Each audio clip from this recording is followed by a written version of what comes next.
Yeah, welcome back to another book review. And this time it concerns miniature paintings. Mary, Queen of Scots, when she was a bit older. Yeah, concerns these paintings, the miniatures. Let's put that back. Now, the book that I'm reviewing today is a treasure for me. All my books are treasures, but this one especially because it connects to the way how to lime. See that? Now, lime is another word for painting miniatures. It's the way in the Tudor times they used to call it liming. And this book has everything I need to know. Well, not everything, but 75% of what I need to know about how to lime and the techniques and whatever. So, without further ado, we will go and have a look at it. There's not many illustrations on it, but it's good reading. It's good reading. Right, let's go and have a look at this. You'll love it. Right, let's have a look at this beautiful book. The Way How to Lime. Tudor Miniatures Observed by Jim Murrell. And it's published by the Victoria and Albert Museum. As usual, we'll have a look through. Now, I can't exactly remember the exact money I paid because there's no price on it, but I think I paid about, I'm just having a guess because you know me, I don't pay over the top for things. It's probably about $5.99, $4.99 or something like that. Someone tells me $4.99. Yeah. Beautiful illustrations of miniatures, like what I do. So as it says, this book taught me a lot about miniature painting. The tail preface. Wait till I just get my glasses. Just put my glasses on. I always like to read a bit out to yous. Preface. You can read along with me. The title of this book, The Way How to Lime, was originally used by John Gwilym in his 16th century manuscript, Compilation of Artists and Techniques. The explanatory subtitle is my own. These titles do not follow the sequence of the book because I thought it kinder to the reader that he should be gently exposed to the historical and technical survey of part 1. Yeah, you can freeze frame that and you can have a look at that yourselves because I want to get on with looking through the book.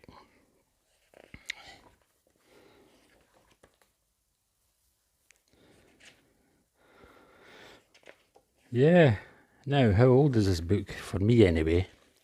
I bought this maybe 10 years ago. And as it says, it's taught me a lot. A lot of tips and methods of painting miniatures. This is my go-to book. I'm trying to get you some illustrations. There you are. Just to show you the illustrations. Lovely. A lot of these pages are in black and white. It just shows you how old this book is. That's Henry VIII, yeah. You ever notice Henry VIII portraits all vary in what he looked like? This is Holbein. This is Holbein's miniatures. I know that without even looking.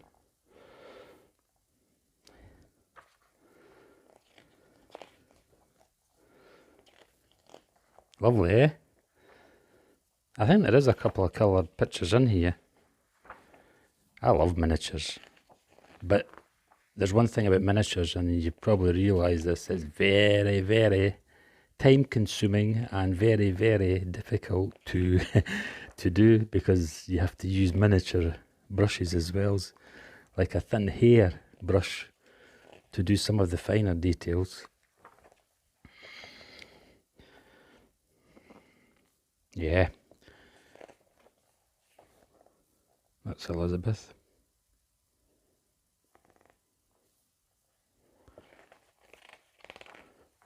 And the paints, you have to use, if you're using oils, they're usually done in watercolours, but I like to use oils, and I've got to thin them right down. Yeah. Get another. I'll read a little bit out to you again, because there's not many pictures in this book, as you can see. So we'll have a wee read at this one.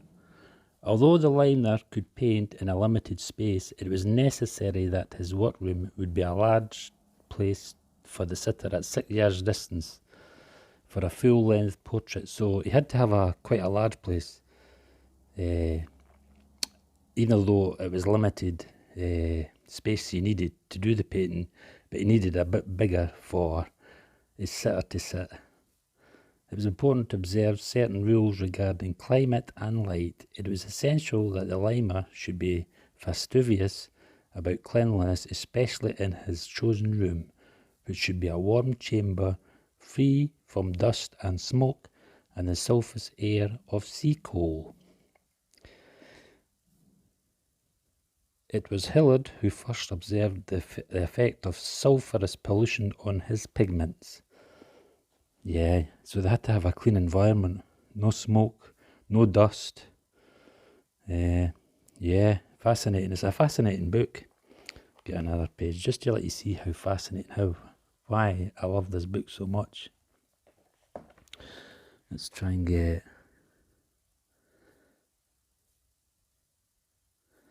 a nice page for you.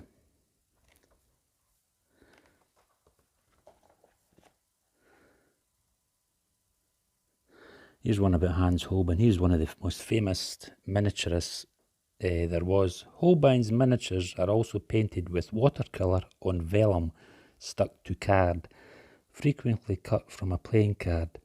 The miniatures are all circular. The features are modelled in transparent grey, red and occasionally brown. Hatches over a pink carnation ground.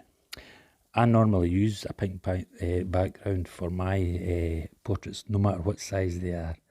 Although Holbein sometimes used a carnation, which was as deep as those of Hornbout, he usually varied the tone accordingly to the complexion of the sitter, and the treatment of the hair, the floated blue base backgrounds, the handling of costumes, and the use of unburnished gold and brown ochre for jewellery. You see what I mean? How it's so fascinating.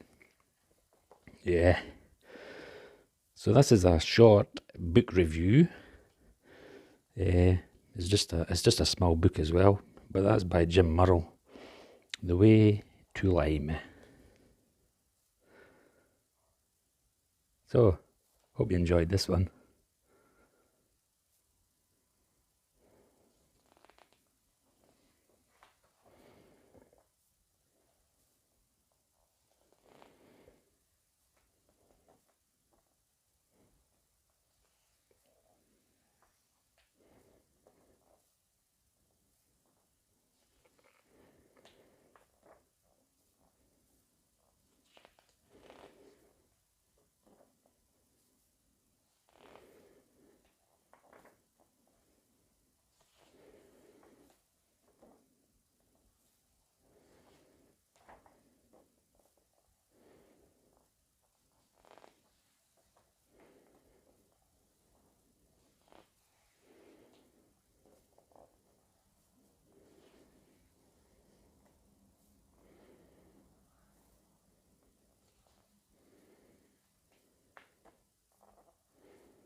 Here is a couple of my miniatures. And the work's still in progress. Got a lot to do to Henry there. Elizabeth the First. Anne of Cleves. This is a couple that I bought. That's Mary, Queen of Scots. And that's a major or a general in the Household Cavaliers. Yeah. And my beautiful Henry VIII one. And Elizabeth I, work in progress. This ruff is going to be a lot whiter. That's just the background shadow.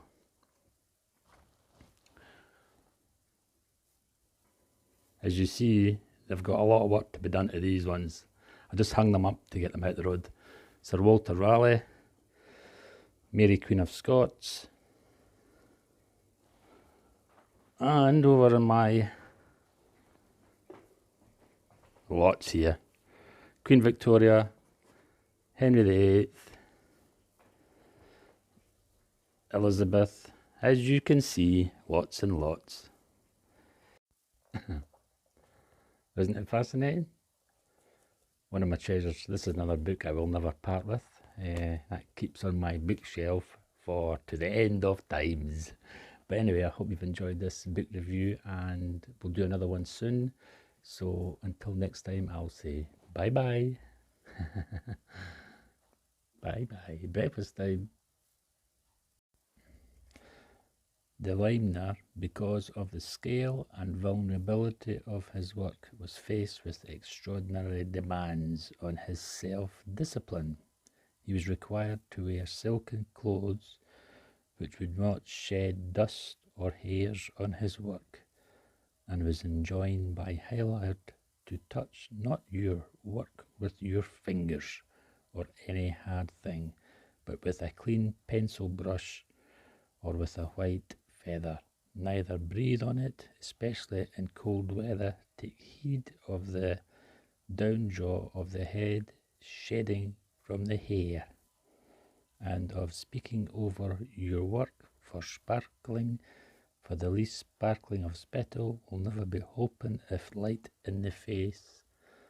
Self-discipline